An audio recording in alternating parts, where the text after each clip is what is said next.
So I get that whole theory, buy once, cry once, all that, the whole thing with Snap-on and Matco tools. The problem is you're not correct. A 6-piece deep inch Snap-on socket set is $605. Look here on the screen. Okay? I bought all of this and this one from Home Depot. It was $144 before tax. And then you can buy the shallow Pittsburgh Pro sockets. This whole set right here was $28.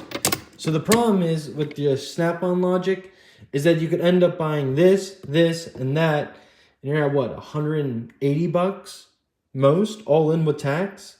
So you could buy that 3 times over, and then you're at the same price as a Snap-on. But the Snap-on set's only 6 sockets, so you're only going to get to here. Snap-on, this would be Snap-on, or you can get all this. That's the point. There's no value with Snap-on. You're paying for the brand, you're paying for the name, you're paying for that convenience. Take this to Harbor Freight without a receipt and get it warrantied.